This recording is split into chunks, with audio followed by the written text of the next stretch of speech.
Good afternoon.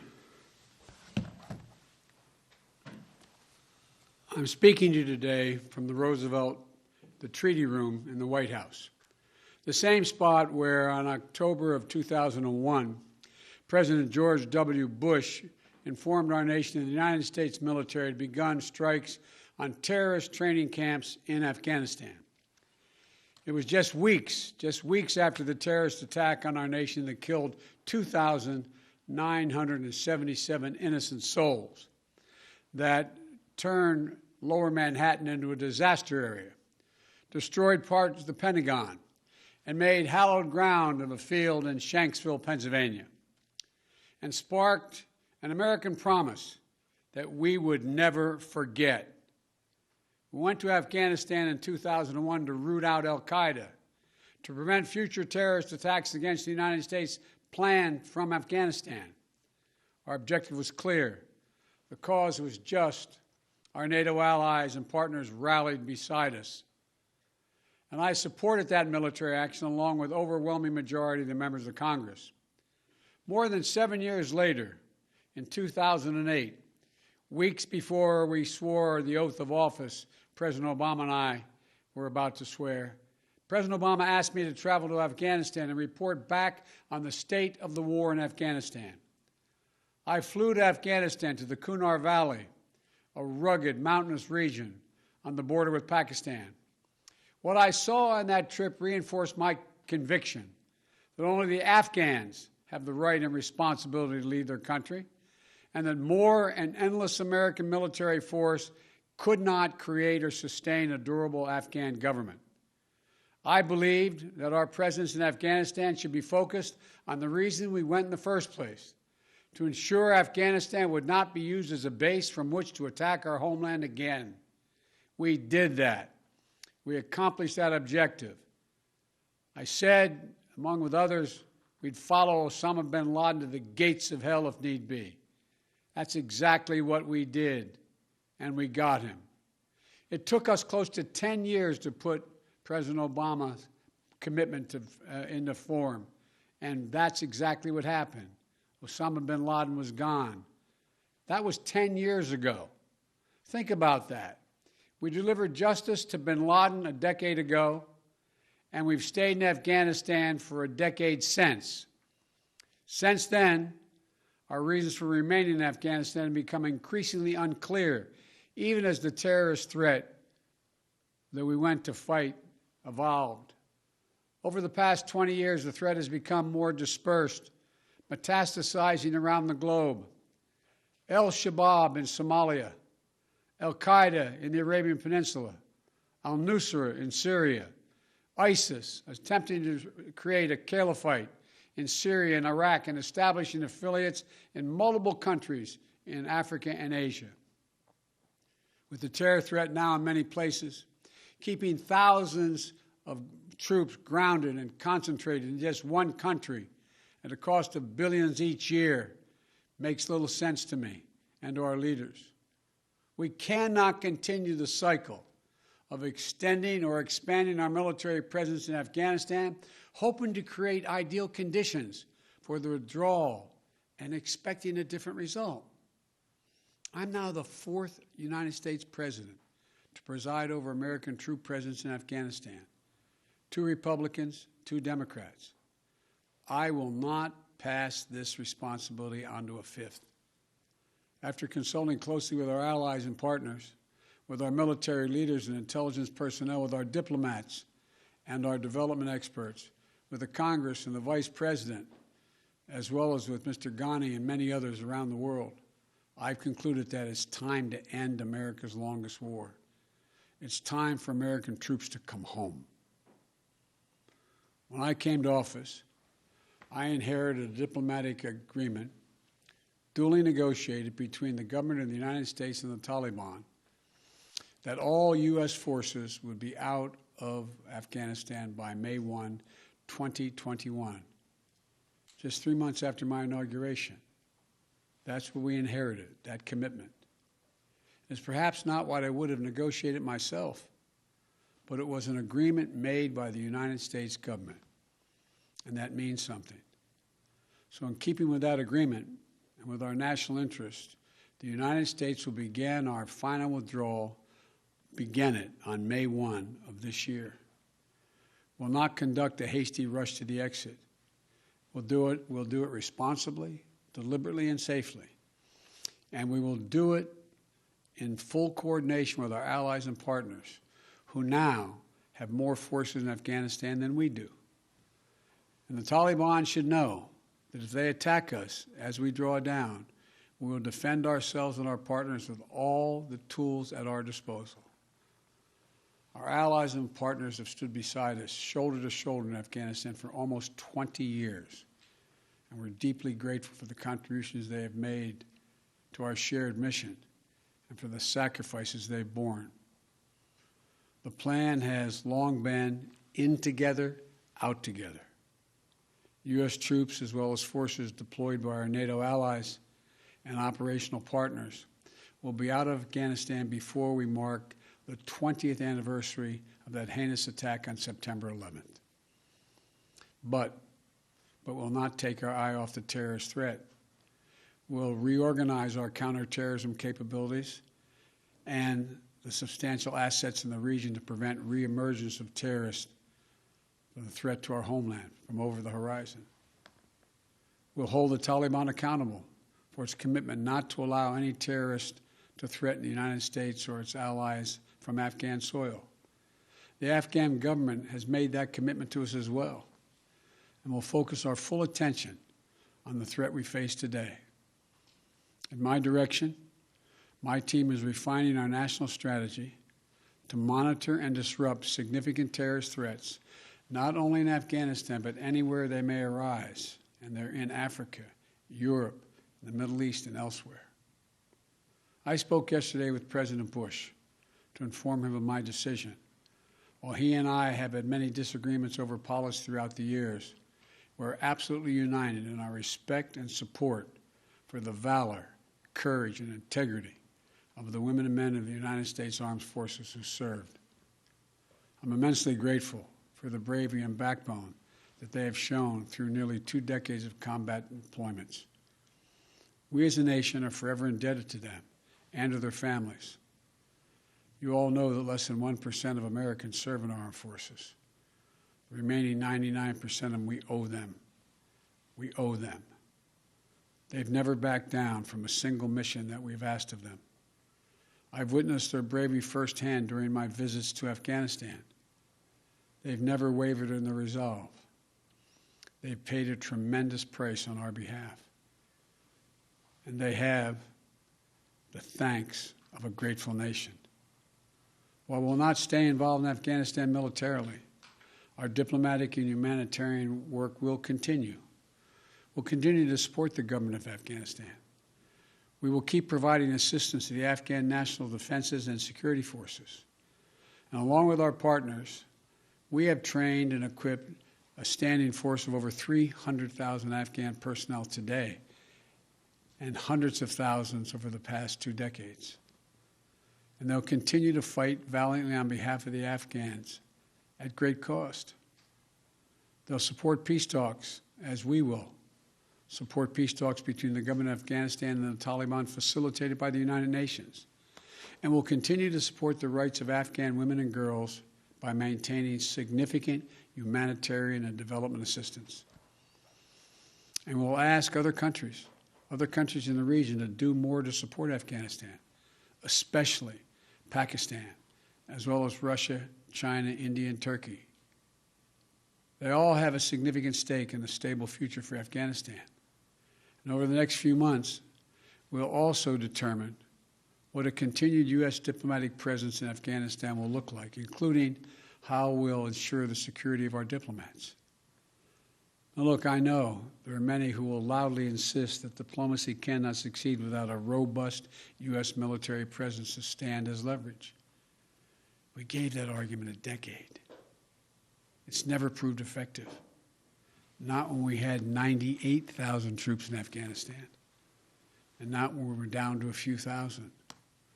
Our diplomacy does not hinge on having boots in harm's way, U.S. boots on the ground. We have to change that thinking. American troops shouldn't be used as a bargaining chip between warring parties and other countries.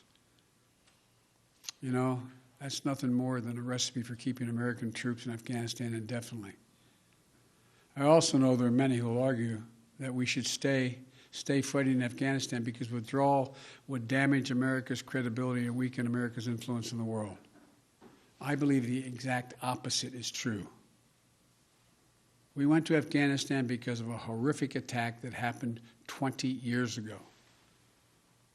That cannot explain why we should remain there in 2021. Rather than return to war with the Taliban, we have to focus on the challenges that are in front of us. We have to track and disrupt terrorist networks and operations that spread far beyond Afghanistan since 9/11. We have to shore up American competitiveness to meet the stiff competition we're facing from an increasingly assertive China. We have to strengthen our alliances and work with like-minded partners to ensure that the rules of international norms that govern cyber threats and emerging technologies that will shape our future are grounded in our democratic values, not those of the autocrats. We have to defeat this pandemic and strengthen the global health system to prepare for the next one, because there will be another pandemic. You know, we'll be much more formidable to our adversaries and competitors over the long term if we fight the battles for the next 20 years, not the last 20. And finally, the main argument for staying longer is what each of my three predecessors have grappled with. No one wants to say that we should be in Afghanistan forever, but they insist now is not the right moment to leave. In 2014, NATO issued a declaration affirming that Afghan security forces would from that point on have full responsibility for this country's security by the end of that year. That was 7 years ago. So when will it be the right moment to leave? 1 more year? 2 more years? 10 more years? 10, 20, $30 billion more than the trillion we've already spent? Not now? That's how we got here. And in this moment, there's a significant downside risk to staying beyond May 1st without a clear timetable for departure. If we instead pursue the approach where America's U.S. exit is tied to conditions on the ground, we have to have clear answers to the following questions. Just what conditions be required to allow us to depart? By what means and how long would it take to achieve them, if they could be achieved at all? And at what additional cost in lives and treasure? I've not heard any good answers to these questions. And if you can't answer them, in my view, we should not stay. The fact is that later today, I'm going to visit Arlington National Cemetery, Section 60. In that sacred memorial to American sacrifice, Section 60 is where our recent war dead are buried, including many of the women and men who died fighting in Afghanistan and Iraq.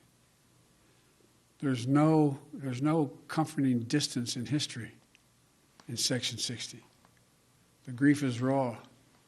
It's a visceral reminder of the living cost of war.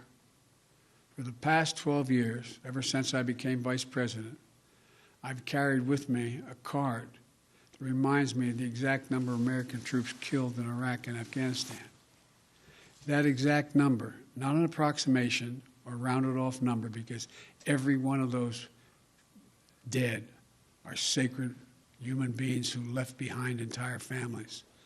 An exact accounting of every single solitary one needs to be had.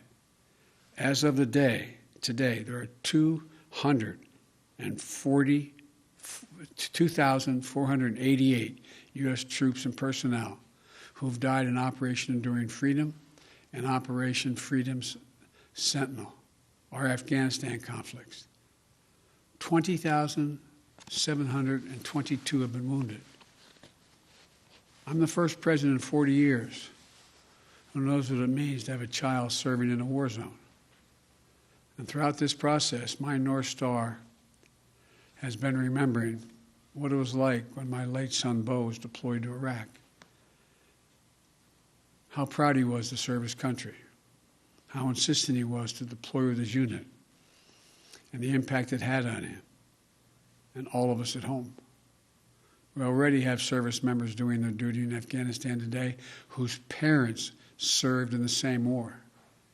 We have service members who were not yet born when our nation was attacked on 9/11. War in Afghanistan was never meant to be a multi-generational undertaking. We were attacked. We went to war with clear goals. We achieved those objectives. Bin Laden is dead, and al-Qaeda is degraded in Iraq, in Afghanistan. And it's time to end the forever war. Thank you all for listening. May God protect our troops. May God bless all those families who lost someone in this endeavor.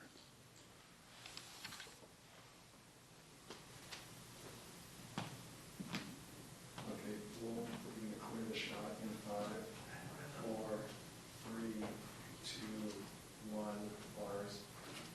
Okay, we are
Grandpa. Papa. We call Papa. Or Mary. Yeah. Yeah. Yeah, it's great. They like even if you're a female, they're boxing and do that. And 18 bottles of LBL for myself. All those that you can't get in the States. What? Yeah. It's the first day we were here. I went to the store near our hotel called Beer Mania. It happened to be owned by an Iranian. So Ali and him were just totally going to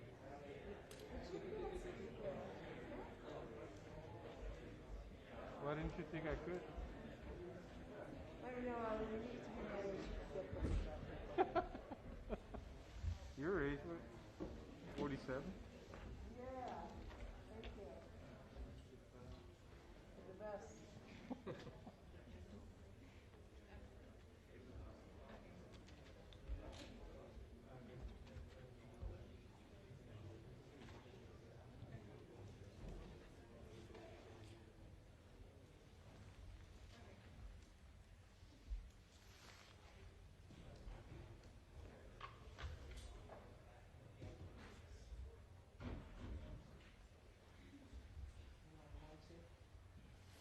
One, two.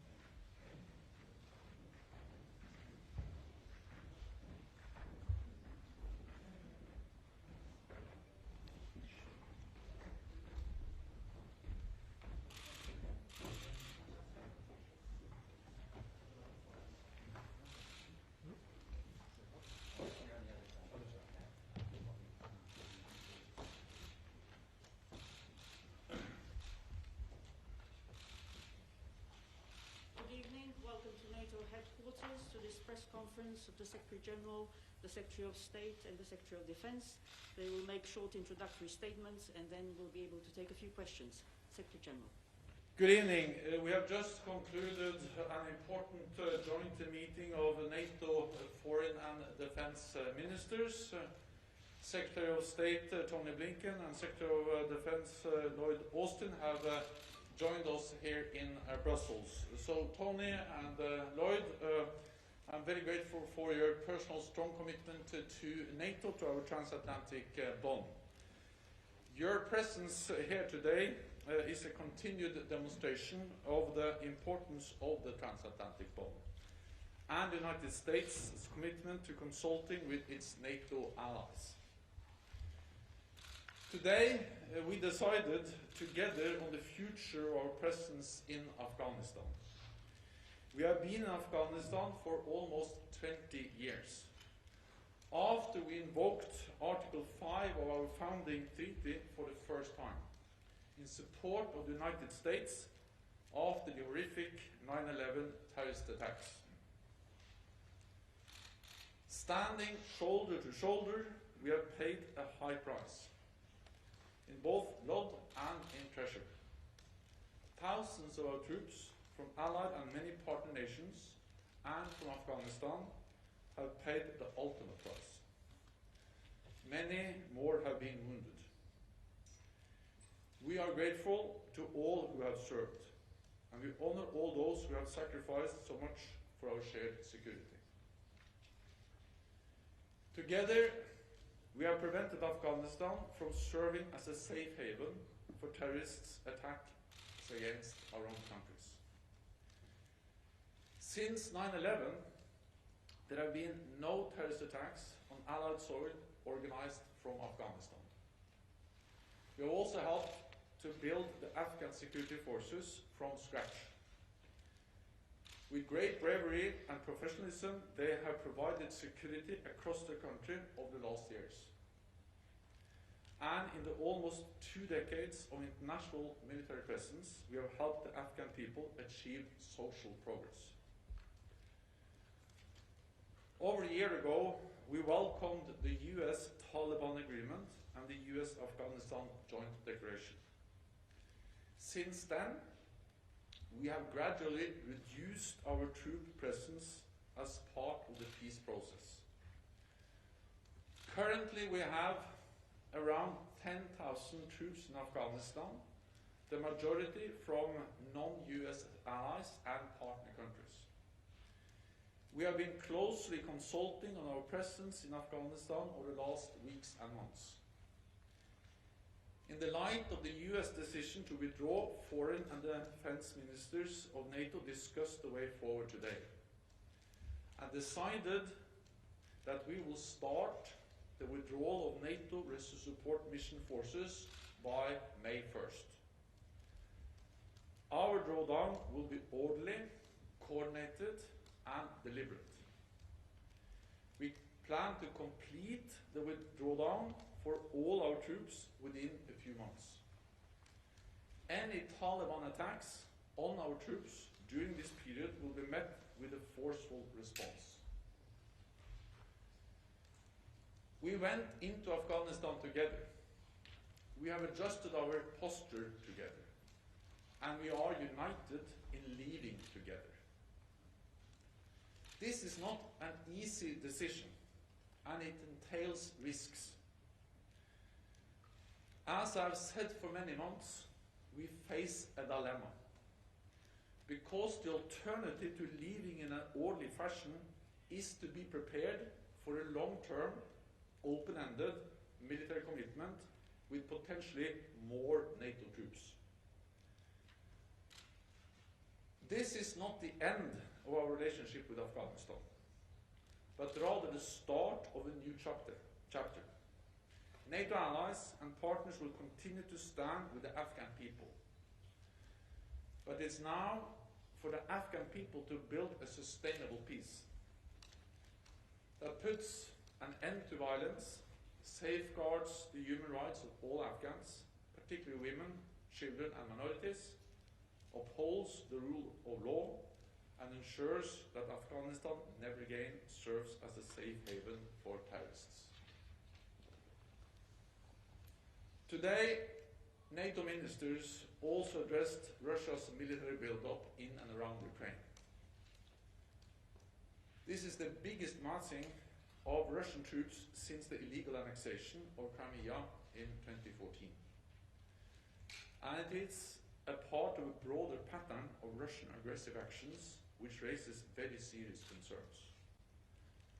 Allies fully support Ukraine's sovereignty and territorial integrity, and we call on Russia to de-escalate immediately, stop its pattern of aggressive provocations, and respect its international commitments.